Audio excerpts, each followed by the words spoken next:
Hey class, I hope y'all are doing well. I saw some of you this morning, uh, and now I'm gonna get to see the rest of it. Or at least you're gonna get to see me. So we are we began the Renaissance on Friday, uh, and or at least the introduction to it. And now we're gonna go more into more detail about the Renaissance. You know how it began. We're gonna learn about the painters and sculptors and some of the stuff within the Renaissance that happened.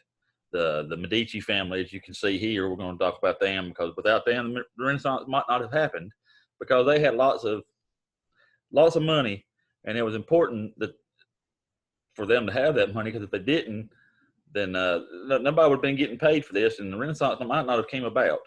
So, but like I said, it began in Florence, Italy, and now we're going to talk about how it began. So it's generally considered to have started between 1350 to 1400 in Florence, Italy, and the start of the Renaissance was the end of the Middle Ages. And we've been talking about the Middle Ages, but as you can see right here, it started in Florence, Italy. The Renaissance. How did it begin? The Renaissance is generally considered to have started in Florence, Italy, around the years 1350 to 1400. The start of the Renaissance was also the end of the Middle Ages. All right. And one of the concepts that changed between the Middle Ages and the Renaissance was called humanism.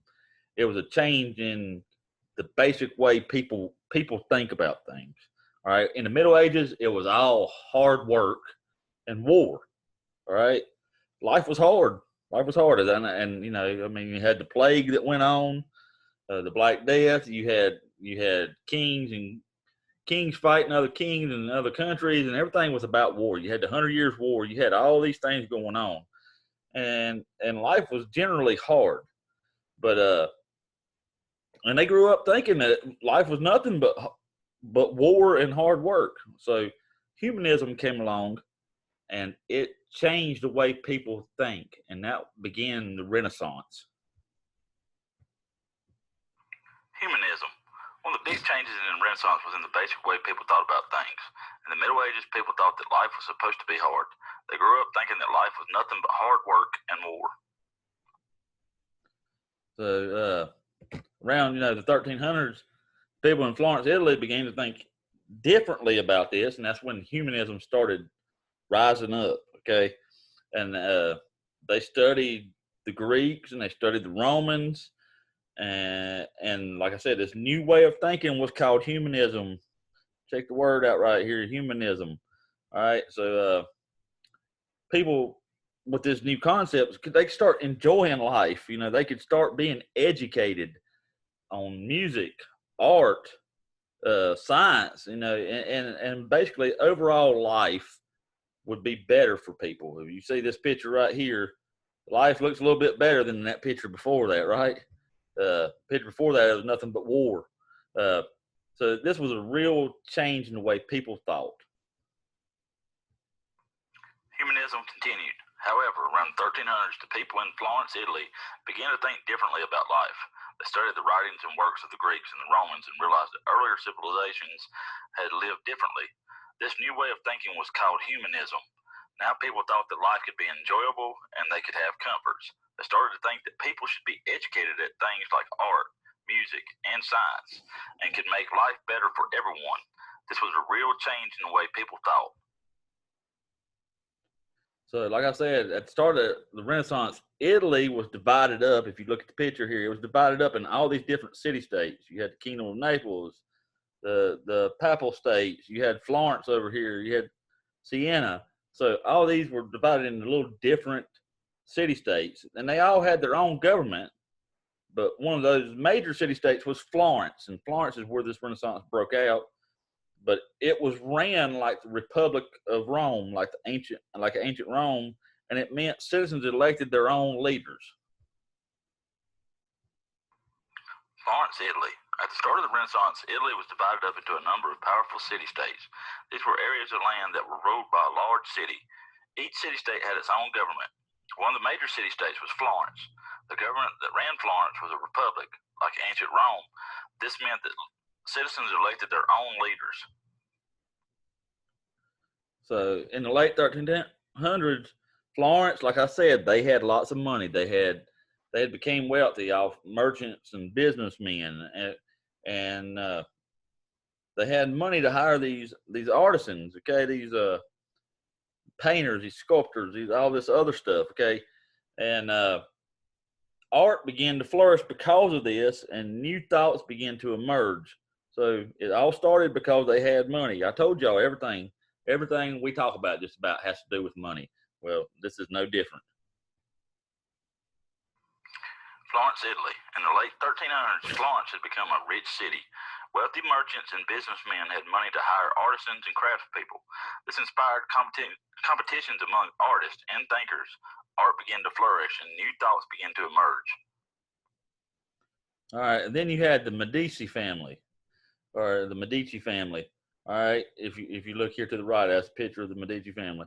All right, they were really wealthy. They were wealthy bankers, and they would sponsor people. They would sponsor these artists, and they would use their own personal money to further the humanist movement. So they were very important. Without the Medici family, like I said, the Renaissance may not have happened. Medici. In the 1400s, the Medici family came into power in Florence. They were wealthy bankers and helped the arts along by sponsoring many artists and using their personal funds to further the humanist movement. All right, then you had Petrarch and Humanism. All right, this is Francesco Petrarch. I think I'm saying his name right. He's often called the father of humanism. All right, so remember that. That's going to be on your questions. He was a scholar. He was a poet. He lived in Florence during the 1300s, and he studied other philosophers. He studied philosophers in ancient Rome, from Cicero and Virgil, and his ideas and poetry became an inspiration to everybody, all the artists around that time, the writers and poets throughout not just Europe, but the Renaissance. Petrarch and Humanism. Francesco Petrarch is often called the father of humanism. He was a scholar and a poet who lived in Florence in the 1300s. He studied poets and philosophers from ancient Rome, such as Cicero and Virgil. His ideas and poetry became an inspiration to many writers and poets throughout all of Europe as the Renaissance spread. All right, so the Renaissance, because of all this, like I said, it started in Florence, but then it started to spread out from Florence across the rest of Europe. All right, it spread to other wealthy Italian city-states such as Rome, Venice, and Milan, and then, but the early part of it was called the Italian Renaissance. Before it spread out, and then it started to spread like wildfire across all of Europe.